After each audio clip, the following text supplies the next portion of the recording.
भक्तीमध्ये किती शक्ती असते त्याचं जिवंत उदाहरण आहे संत प्रेमानंदजी महाराज. संत तोच असतो जो भक्तांच्या जीवनात नवीन प्रकाश भरतो.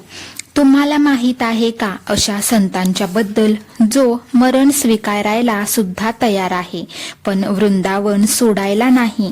जो कितीही शारीरिक व्याधीत असो पण त्यांना सतत प्रभूच्या दर्शनाची ओढ लागलेली असते.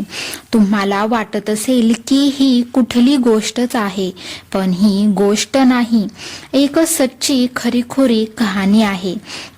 मी तुम्हाला संत प्रेमानंद महाराजांच्या संपूर्ण जीवनाची थोडक्यात कहाणी सांगण्याचा प्रयत्न करत आहे, जी आपणा सर्वांना ही शिकवते की भक्ती नेमकी कशी असते आणि तप करण्याची परिभाषा काय आहे. पूज्य प्रेमानंदजी महाराज यांचे जीवन सुरुवातीपासूनच एखाद्या सामान्य मुलासारखं नव्हतं. जेव्हा बाकीची मुलं खेळण्यामध्ये आणि बालपण जगण्यामध्ये व्यस्त होती तेव्हाच महाराजांच्या मनात त्यांच्या ईश्वराच्या प्रती एक वेगळाच प्रकारची ओढ लागलेली होती. फक्त 13 वर्षाच्या वयात आयुष्याची सुरुवात होत होती तेव्हाच त्यांनी एक महत्वाचा निर्णय घेतला, जो निर्णय मोठे मोठे संन्यासी सुद्धा घेण्यापूर्वी 1000 वेळा विचार करतात. महाराजांच्या घरात नेहमीच एक पवित्र वातावरण असायचं. प्रेमानंद महाराजांच्या वडिलांनी सुद्धा काही वर्षानंतर संन्यास स्वीकारला होता आणि त्यांची आई खूप धार्मिक होती. ती सगळ्या संतांचा सन्मान करायची. खूप कमी वयातच ते पूजापाठ करायला सुरुवात केलेली. त्यांनी 5वी क्लासमध्ये असताना भगवद्गीता वाचायला सुरुवात केलेली होती. एकदा त्यांच्या मनात एक प्रश्न आला की काय आई वडिलांचं प्रेम हे कायम राहणार आहे का. ते लगातार अध्यात्माचा अभ्यास करायचे. शेवटी त्यांनी आध्यात्मिक जीवन स्वीकारण्याचा आणि ईश्वरापर्यंत पोहोचण्याचा मार्ग निवडला. महाराज एकदा सकाळच्या 3 वाजता घरातून निघून गेले. त्यांनी नैष्ठिक ब्रह्मचारीची दीक्षा स्वीकारली. संतांच्या रूपात त्यांचं नवीन नाव आनंद ब्रह्मचारी होतं. त्यांनी जीवनभराचा संन्यास स्वीकारला होता.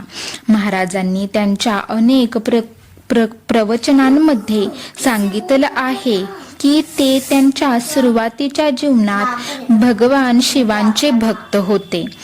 ते भगवान शिवांच्या नियमांचे पालन करत होते.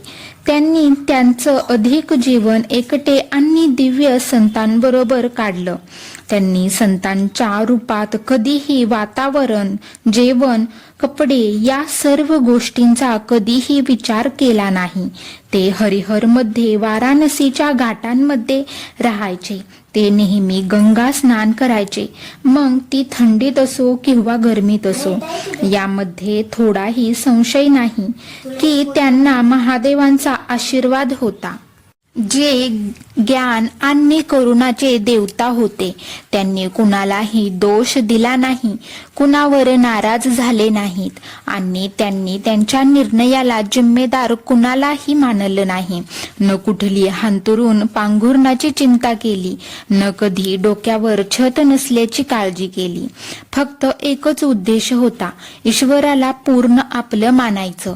या संपूर्ण जीवनात त्यांनी कुणाला मित्र मानलं ना कुणाला शत्रू. त्यांच्यासाठी प्रत्येक व्यक्ती भगवानाचं रूप आहे. त्यांनी प्रत्येक माणसात देवाचं दर्शन केलं. कितीतरी वर्ष त्यांनी कोणत्याही आश्रमाचा सहारा घेतला नाही. कधी जेवण मिळायचं तर कधी जेवणाला काही मिळायचं नाही. कधी थंडीमध्ये ठिक्याखाली राहिले तर कधी मोकळ्या जागेत रात्र काढत असायचे. महाराजांच्या आतला संकल्प कधीही तुटला नाही. ते म्हणायचे, एकदा का रस्ता सापडला तर जीवनात कधीही अडथळे जरी आले तरी तिथपर्यंत पोहोचण्यासाठी कोणीही रोखू शकत नाही. कधी कधी 4-4 दिवस ते उपाशी राहायचे. तरीही त्यांनी कधीही कुणाला शिकायत केली नाही. त्यांना ना दिवस कळायचा ना रात्र. जमीन त्यांचं अंतरुण होतं आणि आकाश त्यांचं घराचं छत होतं.